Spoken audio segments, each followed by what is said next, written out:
This interview is for information only and should not be considered as investment advice or a recommendation to buy shares in the company featured.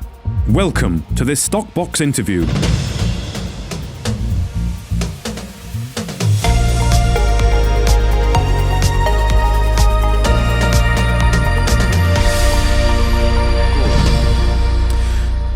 Joining us today is James Campbell, the Managing Director of Botswana Diamonds. Thank you very much for your time today, James. How are things? No, very good indeed, Mark, and thank you very much for having me, and I'm delighted to be back in London. You're back in London, indeed, and this is because the company has their AGM coming up. So you all prepared for the AGM? And if I could ask you perhaps, first of all, what's going to be your key message to people attending that AGM, your shareholders? No, absolutely. No, I always look forward to meeting our shareholders and potential new shareholders at our AGM in London. And typically, London is quite kind to me with the weather during this time. So yes, I'm all ready for the AGM itself. And Botswana Diamonds has probably got two messages it wants to really get across at tomorrow morning's meeting. The first message is our focus in the Kalahari of Botswana. Where this morning we announced the results of some very exciting gravity work, which had produced a large anomaly very close to KX36. And why that's exciting is that kimberlites occur in clusters. And at the moment, KX36 is all on its own. And so there are kimberlites waiting to be discovered in the area of it. And our precise geophysical work looks like it's going to be doing exactly that. And then secondly, we'll be giving an update on our production projects of Marsfontein and Thorny River in South Africa. Excellent. Well, those are the two topics I did want to discuss with you today. So let's start with the first one then, of course, with the news this morning. That's the kimberlite pipe anomaly that you believe you found at the KX6 area. So, sorry, the KX36 area. So what can you tell us about this in terms of how you identified it and what it means in terms of next steps for this project? Thanks, Mark. Just to maybe backtrack on the Central Kalahari itself, KX36 is a kimberlite in the middle of the Kalahari of Botswana. It's running at a grade of 35 carats per 100 tons and a diamond value of $100 per carat or thereabouts. It's only 60 kilometers away from Gem Diamonds' Gagu operation, but KX36 is a single kimberlite pipe with nothing really around it. So we focused a lot of our exploration activities through the companies of Sikaka and Sunland over the past few years in looking for this needle in a haystack. And following some magnetic work, which we did last year, we did some very detailed ground gravity work over the festive season. And through that, we found an anomaly which is of the KX36 size, or perhaps maybe even a little bit larger, very close to KX36. So at the moment, we're doing some confirmatory modeling work on that. And our plan would be to go and drill this anomaly and prove its kimberlite in the not too distant future. And this will be very exciting because at the moment you've got two major diamond producing areas in Botswana. You've got the Arapa area in the northeast of the country, and in the southwest of the country, you've got Jwaneng mine. But in the middle of the country, the Kalahari, you are now beginning to get we've got two diamondiferous kimberlites so far. Hopefully, we will be discovering more, and this could be a third major diamond producing part of the country in the fullness of time. And what does it mean then for the potential, let's say, of the project going forward? Does it warrant or merit more focus of your time, or does it sort of change the prospectivity? What are you and the team thinking about how this sort of discovery has changed the project? Well, Mark, we've always thought there must be other kimberlites in the region of KX36. And because of the remoteness of the Kalahari, you do need to have several, could be 2, 3, or more kimberlites in terms of achieving economies of scale to make the Kalahari economic. We have KX36 at the moment. That's wholly owned by Botswana Diamonds. Gem Diamonds has Gagu. And if we are to discover maybe one or perhaps even a second one in that area, it suddenly means that you have the volume of kimberlite to be able to make it a commercial proposition. So we've Okay. always had a focus on the Kalahari, but I think with these very exciting results, it's possibly given us a greater prioritization on the work in the Kalahari. Okay, so that's what it's all about. This is proving up to potentially be a commercially viable project? You need to just keep finding these kimberlites, really.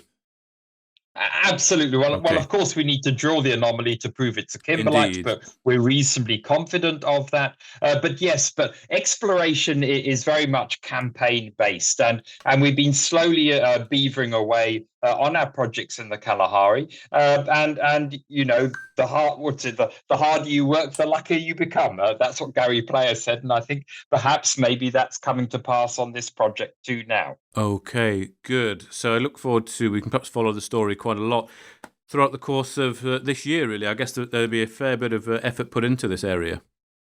Absolutely. And because it's an environmentally sensitive area, there has to be a full environmental management program that supports the application to do drilling. So it's not something where I can whistle up a drilling rig in Gaborone tomorrow and go and drill it the next day. Mm. There's a fair amount of work that has to be done, and absolutely rightly so too, as well, because this is an environmentally sensitive area.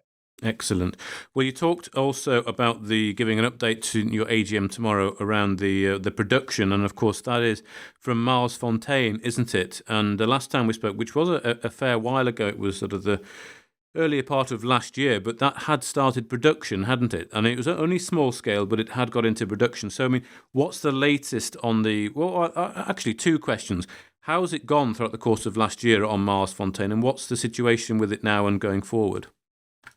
Well, thank you for that, Mark. We produced just over 1,500 carats from the operation up until the end of November, where we put the operations on care and maintenance. Okay. And why we did this is because diamond prices from the beginning of the year to the end of the November fell roughly about 50% in the category that we were mining. And not only that, but with the war in Ukraine and Mm. the deterioration of the rand against the dollar, diesel prices also significantly increased by about 30%.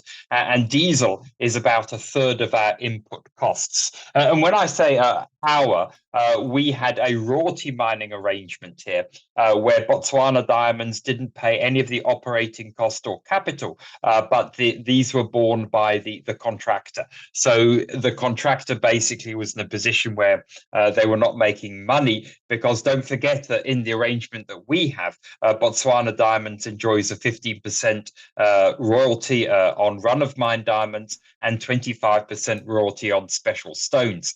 But the whole thing was designed to be a proof of concept for Thorny River. So we're pleased that the proof of concept was successful. We're able to kind of mobilize quickly, or able to produce effectively. And not just that, Mark, but quite excitingly as well, we found a further kimberlite blow only about 2 kilometers away from where we were mining. And this is something that we actually started to explore towards the end of last year. And why that was particularly exciting, aside from being a kimberlite blow in the area of Marsfontein, is that of the nearness of our production and mining equipment, which means that following a bit more exploration work, that has the potential to go into the production pipeline too as well. Okay. And going forward, I mean, are you waiting for the diamond price to recover almost before recommencing operations here? Yes, yes. What's happened basically is nearly all the small and medium size mining operations, many people call them diggers in South Africa, shut up shop at the end of November Mm. and said, we'll see you again at the end of January. And certainly we've been starting discussions with the contractor in terms of, have the diamond prices recovered sufficiently to merit going back, or will we have to wait a little while longer to ensure there is a sustainable rise in diamond prices? Okay. Well, if you were to perhaps, and I'm sure you'll be covering this tomorrow in your AGM, James, as well as giving an update as you shared with us today, what would be the message going forward if you were to take a look ahead? I don't know how far you want to look ahead. I think maybe a year is quite a long time, but for a wider, perhaps, milestone or goal you'd like to achieve, a year is good. But then maybe some key things you want the company to achieve, maybe by in the first half of this year. What would be some of the key things you'd like to see the company achieve? I would like to announce more results on our Kalahari venture in the vicinity of KX36, where that will be certainly more detailed announcements on the geophysics and permitting possible results around the drilling. That would be an important step. A second step, if diamond prices improved, would be the resumption of production at Marsfontein. And thirdly, and shareholders will be very keen to know of this, is the granting of the Thorny River mining permits in South Africa. Now, sadly, that has been considerably delayed, but many of your shareholders may know that not one single mining license or mining permit was approved by the South African regulator during the course of last year. And the Minister of Mines has given a public commitment, to actually drastically reduce that backlog. So I would hope that we would get that license actually within the first quarter of this year. Okay. Well, thank you very much for that update. James Campbell, the Managing Director of Botswana Diamonds. Thank you very much indeed for having me, Mark. If you enjoyed this interview, then give us a thumbs up, a like or a retweet. Subscribe to us on YouTube or follow us on Twitter and hit that notification bell to be the first to know when we release new content. There's loads of great content on our website too, across all our programs at stopboxmedia.com. Thank you for watching.